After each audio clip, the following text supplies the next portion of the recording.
But the Lord knew what he was doing. He really did. And I'm so thankful to him. So that's the first thing. Do it scared. Do it scared. And this is just about building the life that you feel called to live, building the life that the Lord wants for you. But you have to do it his way. You don't have the liberty, and frankly, you shouldn't want the liberty of doing it your way. Because your way is frankly probably not that great. So, okay, what's the second thing that I did?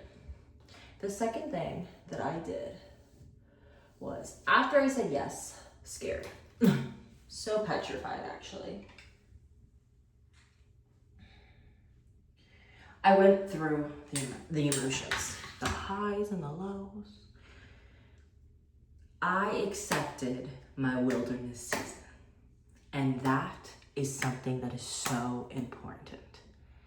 Once you say yes, and once you're in this wilderness season, and if you need to reread the Bible, go back to that chapter when it talks about the wilderness season. Maybe I'll put it up on the screen. I probably won't. Google wilderness season in Bible. That's literally how I remember things. Or how I know what things are like. I know the stories of the Bible, but do I know exactly where they are? No, I don't. We all have stuff to learn. So, anywho, I accepted my wilderness season. I said, okay, I'm here. I'm alone. I don't know anyone. I don't know anything. I need to accept that I'm not going to be blasted on the internet. I have to accept that I'm not going to have thousands and thousands of friends. I just moved here, for goodness sakes. Okay? So when you accept your wilderness season, then the Lord could do the work internally. If you're fighting him and you're trying to be seen and he's trying to keep you inside, you're trying to be outside, and you need to be inside with your Bible in quiet time or whatever the case may be. If you're fighting him, how is he going to prepare you? The wilderness season is just that. It's a season. But if you're fighting him, look how good that looks. Yes. If you're fighting him,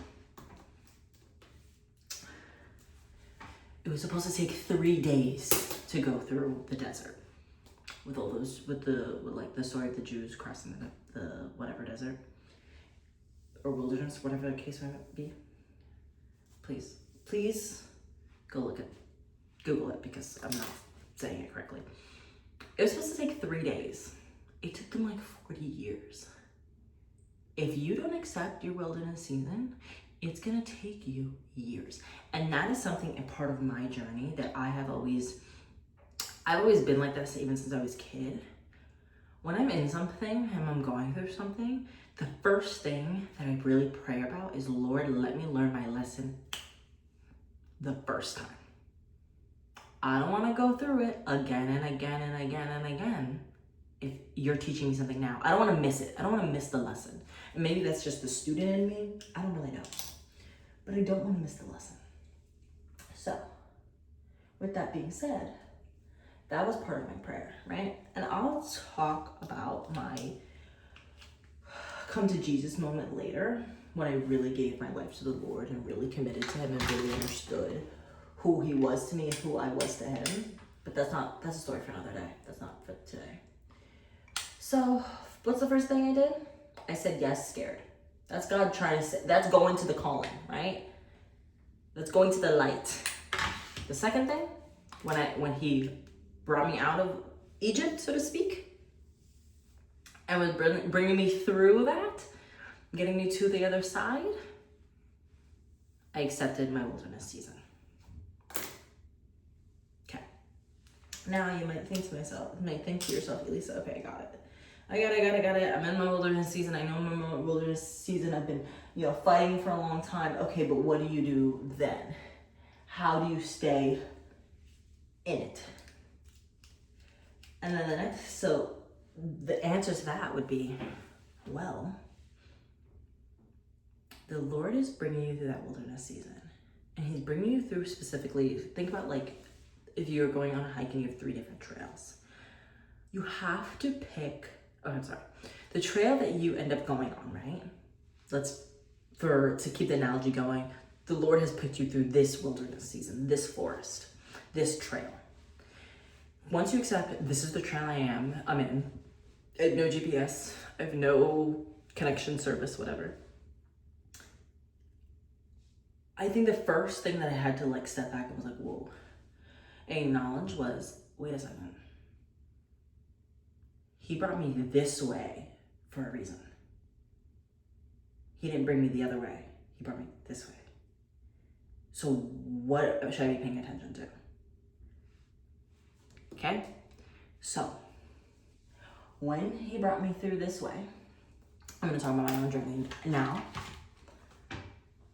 He showed me a few people that in another lifetime, not in another lifetime, the year prior, 6 months prior, X amount of time prior, I had their character.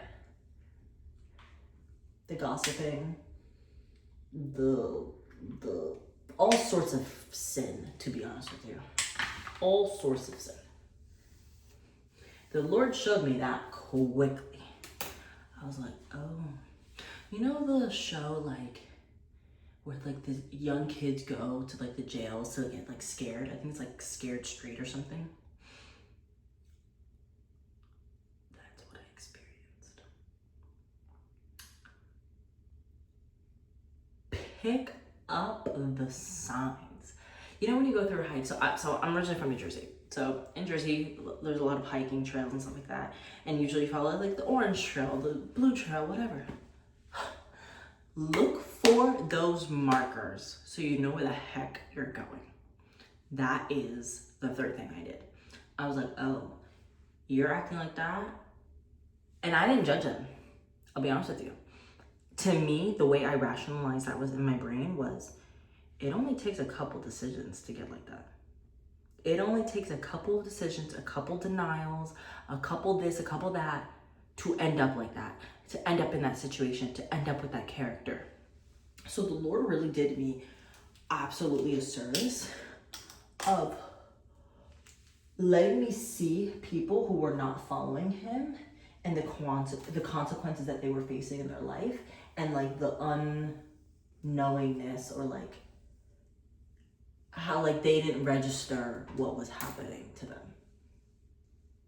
That was crazy.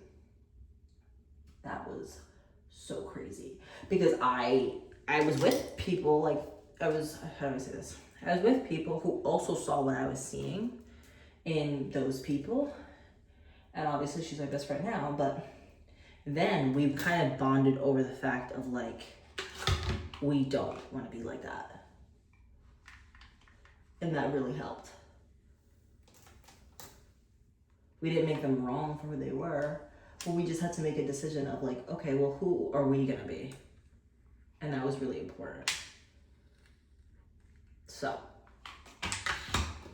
that would be the third thing. Now, I want to say the fourth thing. So that was really like on a relationship standpoint, meaning like, you know, relations, like community standpoint, okay, character standpoint, looking reflective, right? Seeing what's around you and then doing that inner work, okay? But then there was like a different point, because at the end of the day, as Christians, we're here in this world, but we also like live amongst everyone, right?